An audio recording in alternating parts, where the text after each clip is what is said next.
I am so excited about the upcoming month for a lot of reasons, but for one in particular that I really am believing for and circling April 7th. Well, you're like, April 7th isn't this month or next month. You're right. The 1st of April, April the 7th, I am really believing that's going to be the biggest day of gospel harvest that we've ever seen in the life of our church at Favor City. And before you clap, because I could feel the clap coming, before you clap, here is why. The reason why is there are several people that God is stirring, families and couples that He is stirring in their heart to be baptized, and we're walking with them through that stirring and walking with them in that journey. You might be one of them and you haven't even told us yet, but God is moving in your heart to publicly profess your faith through baptism. And what baptism is that when we get in the waters and we say, hey, listen, I'm not doing this to save me. I'm doing this because I'm already saved. And when I go down in the water, it's because I'm identifying with Jesus and His death. And when I come out of the water, I'm identifying with Him and His life. And I'm stepping into the more that He has for me. I'm showing my faith on display. And there are several people God is moving on to take that step. Jesus commands us to take that step. So when we respond in that, we are being obedient to His command. And so as we plan towards that day, we prepare towards that day. There's the Sunday that precedes April 7th is March 31st, and that is Easter Sunday. Come on, somebody ready for an Easter egg hunt? Easter is coming up. It's going to be a big day, the biggest day, I'm believing, in the life of our church in terms of attendance, but not just the number of people that show up. Listen to me. The number of people that shows up is cool, and that's going to be great. And I think it's worthy to measure the number of people that show up because it shows us how well we're engaging with our neighbors and how well we're gathering together consistently. That number is important. I'm not going to act like that number's not. But the most important number that we can celebrate and move forward together is the number of people, like in Acts 2:47, when it says the early church was praising God and they were having favor with all people. And you know what the writer of Acts said, what Luke said? He said they were added to their number daily, those who were being saved. And so the number of people that are crossing the line of faith is saying, I believe in Jesus. I'm putting my hope in Jesus alone, not in circumstances that can fail me. That number, I'm really believing that will be the biggest number to date in Favor City's history. And so here's what we have to do to prepare for that. And I believe that when God wants to do something big in a faith community, He wants us to make more room and more space for Him to do that. And we have to put our individual yes if we're going to see corporate growth in our body. And not just corporate growth for the big number. Corporate growth for the person in your life that needs Jesus. For the person in your life that their marriage is falling apart. You hear me? For the person in your life that you cross their path every single day and you know they need hope. The person that needs to be sitting right next to you. Okay? So listen to me. Listen to me, Favor City.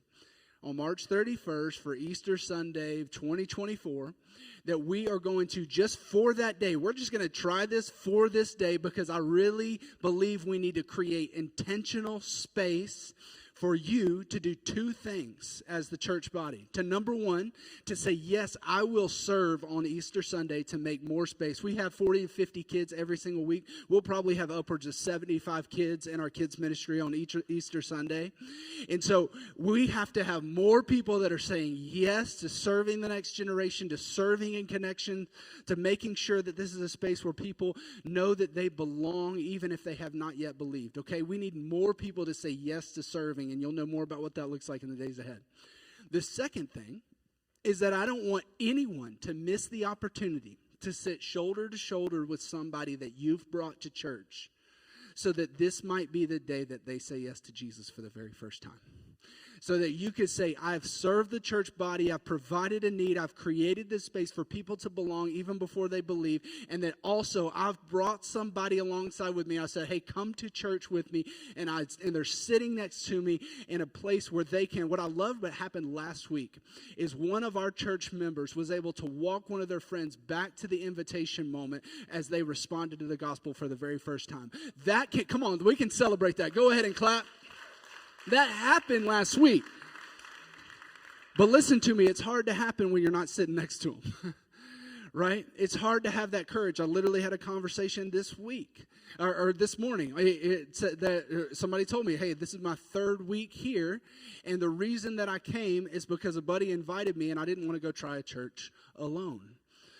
And so what we're going to do for Easter Sunday only, this is a big move for our church, and so we're trying it for this Easter for the sole purpose of reaching more people in your world. You hear me?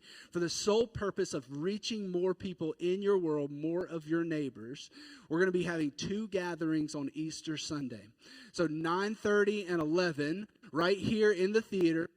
2 gatherings, Easter Sunday, Favor City Church. This is going to be the day where some of your friends come to faith and family faith for the very first time. Let's give it up for the Lord in advance for what He's going to do. It's going to be a big weekend. We'll have invite cards and digital invites and all that stuff we're going to be flooding your inbox with. So don't worry, all those tools are going to be coming. On that Saturday from 10 to 12, we're going to have the biggest community Easter egg hunt. We've ordered 10,000 Easter eggs that we're going to be out on that football field just having a blast, having a good time. There's going to be a ton of good food. And so all the details for that is going to come. Easter weekend is just going to be a fun just time for our community to pull together. And there's going to be very intentional moments where we get to invite people to trust Jesus for the very first time. Anybody excited about that? Say, yeah. Come on. Let's go. It's going to be a great day. Going to be a really, really good time. Now, who's ready for the word? Anybody ready? Very good. Very good. Nobody likes to take the blame, right? Anybody you got in a fight with, let's say this, any parents you got in a fight with your kids this week? Any parents like me, you're like, why am I negotiating with this little terrorist? Like, you get in a fight with your children. Anybody you got in a fight? Any brave couples in the room? You both want to just raise your hand together and say, we got in a fight this week. We're fighting it. Come on, Carsons, I love it. Kristen and I will raise our hands for that. We get in fights with people that we're closest to, and a lot of times, here's what those fights boil down to. Even if we don't say it, both of us are trying to answer this question with whatever went wrong. Who's to blame? Right? Who's to blame? Whose fault is it? Who made the greatest error? Who made the greatest wrong? Yeah, you did that, or maybe I did this, but you did that, right? You started it, and it starts as a kid, right? This is why we have a no tattletaling policy in our house, which really backfires because now they tattletale before the other person is going to tattletale, right? They're like, Cannon's tattletaling, right? It's like, okay, I don't think you're understanding the concept here. Like, you can't tattletale about them about to tattletale. That just, that doesn't work, right? That math ain't mathing. Because it's just born into our hearts to shift the blame from a very young age, and we really don't grow out of it. We just get better at it. We just get better at shifting the blame. We just get better at calling other people out. We just get better at arguing and making nothing our fault. We get better at carrying a defensive spirit. And this isn't a new problem. This is an age-old problem. This is a series we're calling Crossroads because we all have crossroads moments in our relationships and in our faith journey. And we all have these moments where we have to choose which path we are going to go. And I think in our faith, one of the most crucial things that we can admit is when we are to blame and how to move forward when we are at fault. Jesus, today, our crossroads moment, we get to see what Jesus did at this crossroads question of who is to blame. And we're going to have a couple of different scenes that's going to help us jump into this moment. See, last week we talked about in John chapter 18, we went into this moment where Jesus took his disciples to their place, their coffee shop, their place where they connected in the garden. And that's where Jesus was ultimately betrayed by one of his disciples. Judas led this band of soldiers to come and arrest Jesus, and they arrested Jesus, and on their journey to take Jesus to be tried, this is the scene that we walk in on. John chapter 18, verse 12. It says, "So the band of soldiers and their captains and the officers of the Jews arrested Jesus and bound him. And first, they led him to Annas, who was the father-in-law of Caiaphas, who was the high priest that year. It was Caiaphas who had advised the Jews that it would be expedient that one man should die for the people." Verse 15, Simon Peter followed Jesus, and so did another disciple. Since that disciple was known to the high priest, he entered with Jesus into the courtyard of the high priest. So here's what's happening right now, that Jesus was arrested by the high priest and for these soldiers that had banded together to arrest Jesus, and they're bringing him to the high priest's court. Now listen, the Jewish people are living under Roman law, but the Jewish people still had their own court system. So here's how the culture would work then, is that the Jewish people would mostly handle their own disputes and punishment. With the Roman law, the Romans were the only ones who could carry out the ultimate form of execution, which was crucifixion. But by and large, the Jewish people had their own self-contained legal system that was wrapped up in their religion. And the one who would be the chief juror of that system was the high priest, this man named Caiaphas. So when the high priest and all these soldiers they're coming after Jesus because they think right now Jesus is building such a following that he's going to upset their religious control, and this following is a threat to their authority. And so because of that, they've arrested Jesus, and they're going to try to paint him as a criminal so that they can get him out of their way. They can remove and eliminate the issue. So they arrest Jesus, and they're taking him now. They've bound him, and they're taking him now to the high priest. And Peter and John we know that this disciple, we don't know who this disciple was, but a lot of scholars believe it was John. And they're following Jesus kind of in the shadows to see what's going to happen. So they've arrested Jesus. They've taken him out of the garden. The other disciples are waiting there, and Peter and most likely John are kind of following, lurking in the shadows, trying to see what had happened. Now remember what Peter did whenever this band of soldiers came up to arrest Jesus. What did he do? He pulled out his knife. He pulled out his sword, and he tried to fight, right? And he was like, "I'm going to fight," and he chopped this dude named Malchus' ear off.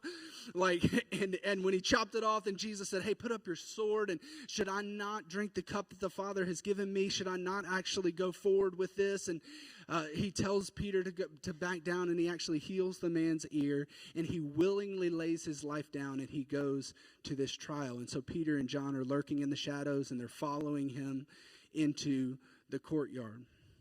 And I want you to see this picture. Let's go to this first courtyard picture of Peter. The other one, sorry, the other photo.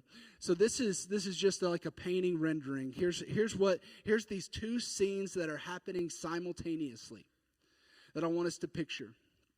And one is Jesus is being led into the high priest's court, and is going to stand before Caiaphas. Peter and John have now made their way into the courtyard, into this area right outside where Jesus is being held on trial. And these two moments that we're about to read are happening simultaneously. And I think there's something really powerful that we can glean if we can see the whole picture right here. It says, "But Peter," verse 16, "But Peter stood outside of the door. So the other disciple, who was known by the high priest, went out and spoke to the servant girl who kept watch at the door and brought Peter in." This is a classic, club scenario. Y'all ever been to the clubs? Don't answer that question. Yeah. This is the classic, like somebody goes in, they're like, yeah, they flash their card or whatever, and the bodyguard lets them in. They go in, and then they stop their buddy, and they're like, no, he's with me, right? And they let them in. This is what happened, except for instead of a big, bulky bodyguard, this is a little servant girl who apparently was charged with keeping watch at the door. And so the other disciple brings Peter in. Then the servant girl at the door, verse 17, the servant girl at the door said to Peter, "You also are not one of this man's disciples, are you?" And he said, "I am not." The Greek phrase is uk emi. It's a sharp, I am not. No. Oh, no. That's not me. I am not. He's not like, he doesn't try to divert and like change the subject or like, man, nice weather out here tonight, huh? Or like, he doesn't like try to passively like change the point of conversation. He says, I am not. I'm not him. And I want us to point out, when Jesus was approached in the garden by the band of soldiers and they said, hey, we are seeking Jesus of Nazareth. Do you remember what he said? He didn't say, I am not. You remember what he said? He said, I am he. You see, there's a parallel from the garden to the courts, from the garden to the courtyard. Jesus said, I am he. Peter says, I am not. He says, ego eimi, I am that I am. Jesus was pronouncing his deity. And in this moment, Peter says, uk eimi, I'm not with him. Verse 18, now the servants and officers had made a charcoal fire because it was cold. And they were standing and warming themselves. You can see them we can go back to that scene maybe as I'm reading this verse. And they're standing and warming themselves. And Peter was also with them, standing and warming himself. And the high priest then questioned Jesus. As this is happening, they're standing, warming themselves by the fire. Peter has just denied that he even knows Jesus. In verse 19, you can go to that other slide. Jesus is standing in the court of the high priest. The high priest then questioned Jesus about his disciples and his teaching. And Jesus answered him, and he said, I have spoken openly to the world. I have always taught in the synagogues and in the temple where all the Jews come together. I have said nothing in secret. Why do you ask me? Ask those who have heard me what I've said to them. They know what I said. And when he had said these things, one of the officers standing by struck Jesus with his hand, saying, is that how you answer the high priest? And Jesus answered him, if what I said was wrong, bear witness about the wrong. But if what I said was right, why do you strike me? It's like, dude, why are you hitting me? You know, this is actually an example of Jesus being discriminated against, of Jesus being wrongly accused, of Jesus being brutally assaulted even when he was completely innocent. And Annas then sent him bound to Caiaphas, the high priest. Scene change back to the courtyard. Verse 25. Now Simon Peter, who was standing and warming himself, so they said to him, you are also, this is the second time somebody approaches him, you also are not one of his disciples, are you? And he denied it again and said, I am not. Uk eimi, this strong denial. And then one of the servants of the high priest, a relative of the man whose ear Peter had cut off, asked, they're like, hold on, this is Malchus's cousin over here.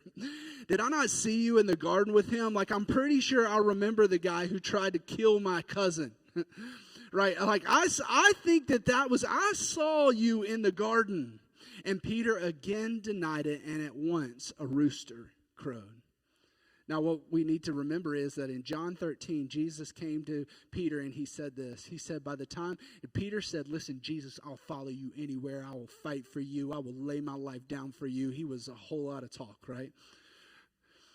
And Jesus told Peter, he said, listen, like great passion, but before the rooster crows 3 times, you will have actually denied me. And in this moment, the other gospel writers, one of the tools that I love that when I study the New Testament is this book called The Harmony of the Gospels. when we read the New Testament, Matthew, Mark, Luke, and John all tell the same story from different camera angles. And Matthew, Mark, Luke, and John tell the story of Jesus and his disciples following him. And so in those other three Gospels, what we see is that Jesus is painted, or we see Peter's denial escalating every time. So every time that he's asked, all three times that he's asked, his denial escalates, even to the point of him saying, I don't even know who Jesus is. He's like, I don't even know who you're talking about. Like, you keep saying Jesus, like, I don't even know, like, who you're talking. It couldn't have been me with him. I don't even know who you're talking about. He is consistently separating himself from who Jesus is the closer that it gets to his trial. And in this serene moment where the rooster crows, Peter's remembering Jesus' words in John chapter 13 where he said, once that rooster crows 3 times, you will have denied me. And he's devastated. Scripture says that he was devastated. And so what was it? What was it? Why was it that Peter was willing to defend Jesus in the garden but failed to represent Jesus in the courtyard? What was it about Jesus' life? What was it about Peter's character that he was willing to go fight for him in the garden, but he couldn't even represent him in the courtyard? There's something true about our life that we can say amen, we can shout glory to God, we can shout out, we can pray in church, and we can be all about Jesus here, but when it comes to taking Jesus into our public space, there's something that holds more weight. When it comes to taking Jesus into our conversation with our neighbors, there's something that holds more weight. When it comes to taking Jesus into a conversation at work, there's something that holds more weight. When it comes to making a faith decision in a real moment in your real world, there's something that holds more weight, and the same was true for Peter. What was it that changed from the garden to the courtyard?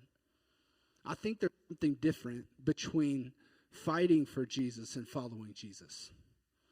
Now, bear with me here. I think that there's something different when we fight for Jesus. We are ultimately saying, you know what, in my power, in my strategy, in my grit, and my grind, come on, we're the business owners in here. Like, you're going to overcome the next hurdle. You're just going to hustle. I'll sleep when I'm dead. I'm going to figure this thing out, right?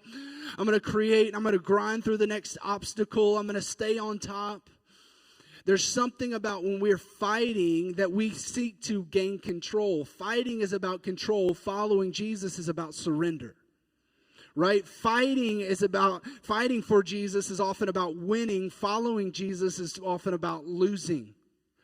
When we fight for Jesus, sometimes it's about gaining power, and following Jesus is about submitting in humility. There's something different that Jesus is calling us to, and we want to fight, and Jesus is just asking us to follow. And in Peter's moment, from the garden to the courtyard, what I believe that the Gospel of John, what John is trying to illustrate for us, is that there is something inside of all of us that wants to fight because we want to be powerful. There's something inside of all of us that wants to fight because we want to have control. We want to win. We want the power. But Jesus, in his example of going to this trial that he did not deserve to be on, it is about surrender. It is about laying his life down. It is about serving in humility. It's not about control. It's not about winning, and it's not about power. And that is incredibly frustrating. That is incredibly frustrating. But listen, if we want to see resurrection power in our life, we've got to stop fighting for our lives and start laying our life down. If we want to see new life happen, we've got to learn what it looks like to lay our life down. Peter knew, if I say I'm with Jesus, it'll cost me everything. It'll cost him everything. He knew if he identified himself with Jesus, it would cost him his life right now. So I want to ask you this question. What will it cost you if you follow Jesus in your world tomorrow? If you are the person that God has called you to be, your relationships might change. Your friends might think you're a little bit weird. It'll be harder to be the life of the party. These are the conceptions that we put in our head. if he starts calling you to make the changes in your life and you start stepping into obedience, those changes, what will it cost you tomorrow? And while Peter stood weak before the servant girl, Jesus stood strong before his accusers. Verse 28, and then they led Jesus from the house of Caiaphas to the governor's quarters. It was early in the morning, and they themselves did not enter the governor's headquarters so that they would not be defiled, because they wanted to eat the Passover. Verse 29, so Pilate went outside to them and said, what accusation do you bring against this man? And they said to him, if this man were not doing evil, we would not have delivered him over to you. They're like, can you just crucify him already? That's all the religious leaders wanted in this day. One goal, to bring him before the Roman government. They could have stoned him. They could have killed him, but they wanted him crucified. And Pilate said to them, take him for yourself and judge him by your own law. The Jews said to him, it is not lawful for us to put anyone to death. What they meant is that we can't do it the way we can't humiliate him to the level that we want to. You have to do it. Verse 32, this was to fulfill the word that Jesus had spoken to show by what kind of death he was going to die. There's so much here, but we're going to keep moving. So Pilate entered his headquarters again and called Jesus to him and said, listen, are you the king of the Jews? And Jesus answered him, do you say this of your own accord, or did others say this about me? In other words, where are you getting this information from? Pilate answered him, am I a Jew? Your own nation and the chief of priests has delivered you over to me. What have you done? And Jesus answered him, listen, this is so important. This is where this all comes together. My kingdom is not of this world. If my kingdom were of this world, my servants would have been fighting. I would have let Peter just go ham. I would have let him go off. They would have all started pulling out knives and clubs, and we would have had it out in the garden, right? It would have been a total meltdown in the garden. We would have gone to it. If my kingdom was about this world, then we would have been fighting, but my kingdom is not from this world. Then Pilate said to him, so you are a king. Jesus answered him, you say that I'm a king. For this purpose I was born, and for this purpose I've come into the world, to bear witness to the truth. Everyone who is of the truth listens to my voice. And Pilate said to him, what is the truth? Now, this is like a sarcastic response. He's frustrated that he's in this position, right? And he had said, and after he had said this, he went back outside to the Jews and told them, I find no guilt in him. But you have a custom that I should release one man for you in the Passover. So you want me to release this king of the Jews? And they cried out again, not this man. Listen, this is our last verse. Not this man, but Barabbas. Now Barabbas was a robber.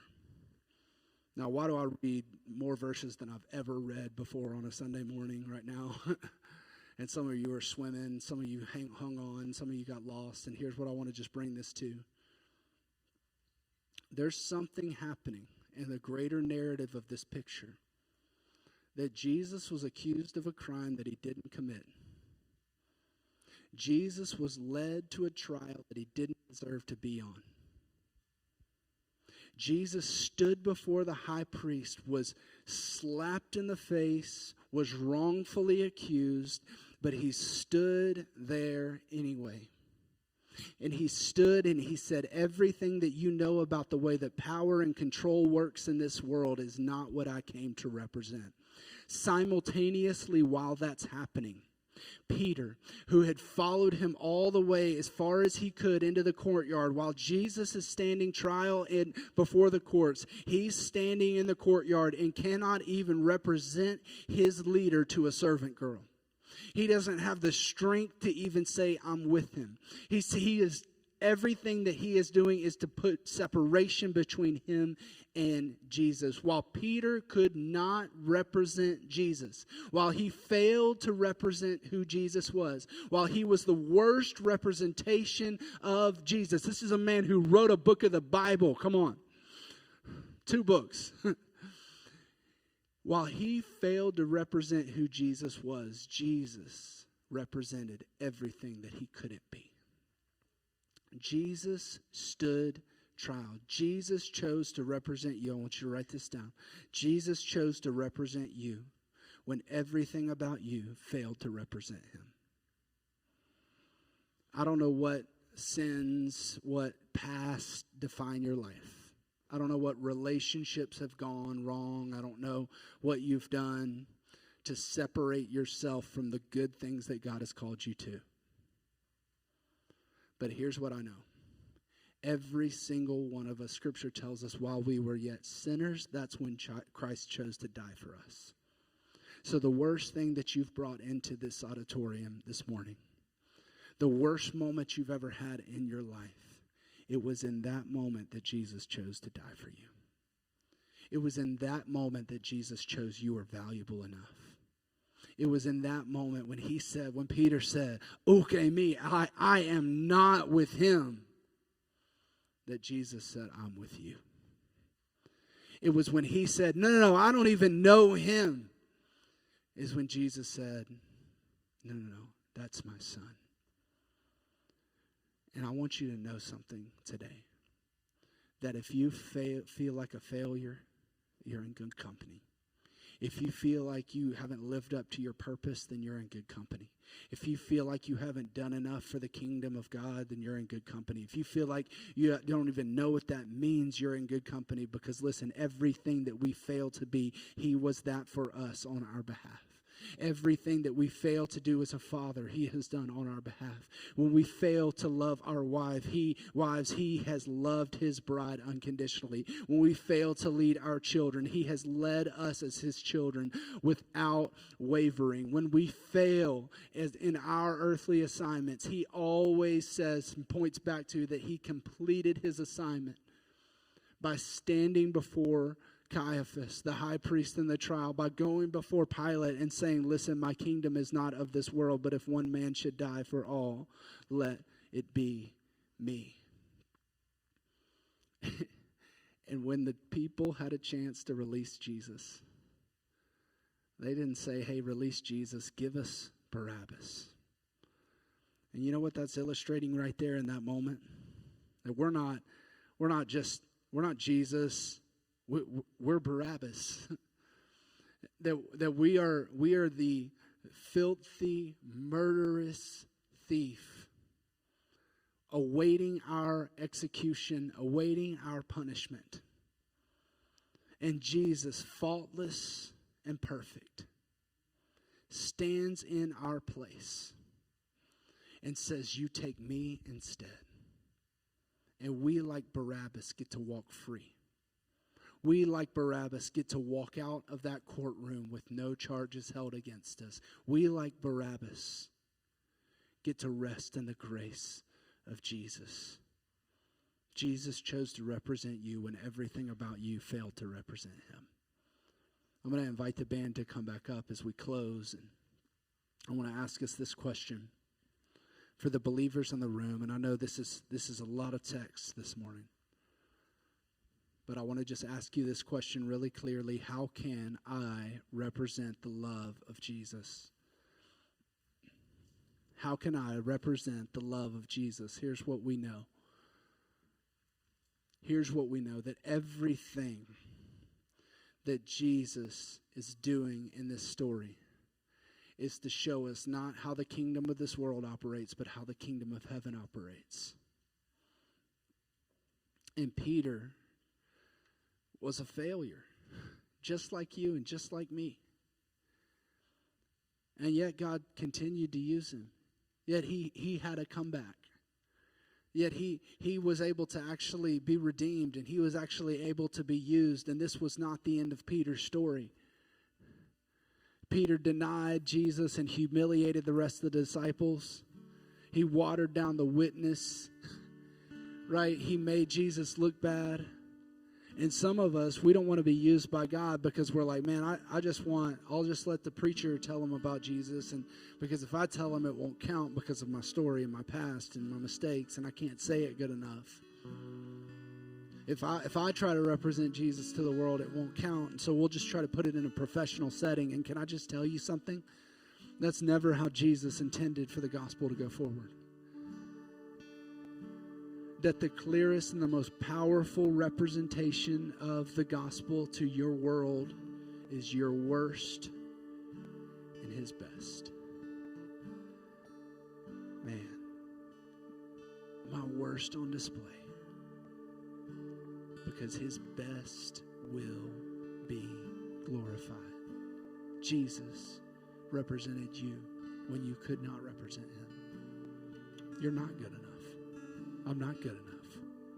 But praise God, that's the message. That's actually the message. You're like, what do I share? That's what you share. I'm a terrible father. But man, God is so gracious. I'm a terrible husband. But man, God is so patient. I'm a terrible son. But man, God is so faithful. And by his grace, I actually get to step into more. I actually get to have moments where I'm a good husband. I actually get to have moments where I'm a good father. I actually get to step into more. You know why? Not because I'm so great, but because he's so faithful. Not because I'm so powerful, but because he's so powerful. Not because I'm so good, but because he's so great. He stood and represented you when you could never fully represent him. So take the pressure off of yourself this morning and step into his presence. Step into his grace. Step into what he has for you today. How can I represent the love of Jesus relationally to my workplace, to my family, my friendships? There are people in your life that you need to represent Jesus to. That you need to stop saying, okay, me. No, not me. I don't know them. I don't know him. But you need to step into, I know him. I know him. And he stood in my place. And he can stand in yours as well. So there's people in your world that need to see that. And so there's two responses to that. One is you walk out of here and you're more faithful to engage people with your story. The second is maybe you need to get baptized. Maybe you need to start by that and say, you know what, I'm going to circle April 7th on my calendar. I'm going to go ahead and get registered. I'm going to start inviting people to that service because that's going to be the first time I'm going to publicly preach the gospel with my life. I'm going to circle that date, and this is going to be my turning point moment where I start to use my story for his glory. This is going to be my turning point moment. And so whether you are a believer, you've given your life to Christ, and you need to turn into that moment and commit to that today, or you need to receive the undeserved mercy of God for the very first time. Here's what we're going to do today, just a little bit different than normal. We're going to have our ministry leaders and some of our pastors in the front part of our auditorium. And so as soon as we start, this is your invitation moment. This is your moment to say yes to Jesus, to draw the line in the sand, to say, I want to know him. I want to walk with him. I want to stop shifting the blame on other people. I want to take the blame for myself, but realize, oh man, I couldn't represent myself anyway, and just rest in the fact that he took the blame for you. He took the fall for you, and he wants you to step into a relationship with him today. And if that's you, you want to step into that relationship for the very first time. Or maybe you're a believer and you want to take more of a responsibility and say, you know what, I want to carry that message to the world. Whatever your response is, we want to pray with you and help you and walk with you into that moment. So if everyone would just stand to their feet, just bow your heads, close your eyes right now here in this moment. Every one of us has a response that God is leading us to. I'm going to ask our ministry leaders to come to the front of the room. Every one of us has something God is laying on our hearts.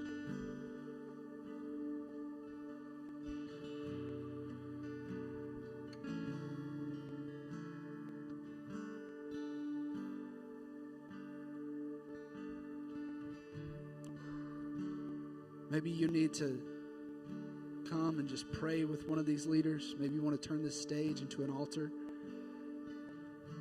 and just pray. Or maybe today, for the very first time, this would be you. I want to know Jesus for the first time. I didn't know him before, but I want to give my life to him today. You can't represent yourself We can't represent ourselves, but he represents you. He died for you. He rose again to new life for you so that your life's not over with your mistakes. So whatever your response is, if you want to receive Jesus for the first time, your eternity will be changed forever. Or if you just need to take a new step in this season, you respond as God's leading you.